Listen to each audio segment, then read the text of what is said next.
ত্রয়োদশ জাতীয় নির্বাচনের মনোনয়নপত্র দাখিলের শেষ দিনে আজ নাটোরের 4টি আসনে মনোনয়নপত্র জমা দেন প্রার্থীরা। দুপুরের পর থেকে দলের সিনিয়র নেতাদের সাথে নিয়ে নাটোর 2 আসনের জামাতের প্রার্থী অধ্যাপক ইউনুস আলী রিটার্নিং অফিসার ও জেলা প্রশাসক আসমা শাহিনের কাছে মনোনয়নপত্র জমা দেন। এরপর একই আসনে জাতীয় পার্টির প্রার্থী রকিবউদ্দিন কোমল তার মনোনয়নপত্র জমা দেন। বিকেল 5টা পর্যন্ত চলে মনোনয়নপত্র জমাদান কার্যক্রম। নাটোরের 4টি আসন থেকে মোট 39 জন প্রার্থী মনোনয়নপত্র সংগ্রহ করেছেন। ত্রয়োদশ জাতীয় সংসদ নির্বাচনে ভোলা সদর 1 আসনে বাংলাদেশ জাতীয়তাবাদী দল বিএনপি থেকে প্রার্থী হিসেবে মনোনয়নপত্র জমা দিয়েছেন জেলা বিএনপি আহ্বায়ক আলহাজ গোলাম নবী আলমগীর।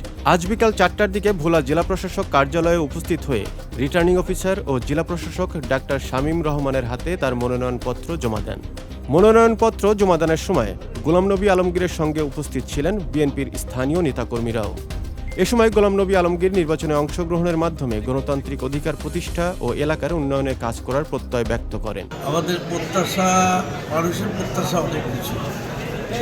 তাদের প্রত্যাশা, এই ভোলাবাসীর প্রত্যাশা, এখানে একটি ব্রিজ হোক, ভোলা বরিশাল রাস্তা হোক, এখানে নদী ভাঙন বন্ধ হোক, এখানে সার কারখানা হোক, গ্যাসের ব্যবহার বাড়ুক, এই প্রত্যাশা।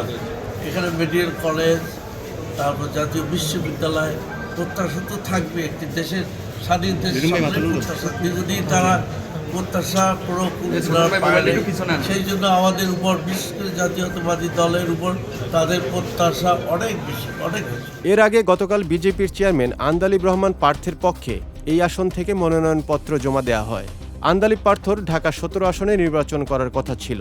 ভোলায় বিএনপি এবং বিজেপির প্রার্থী থাকায় ভোটের মাঠে চলছে নানা জল্পনা কল্পনা।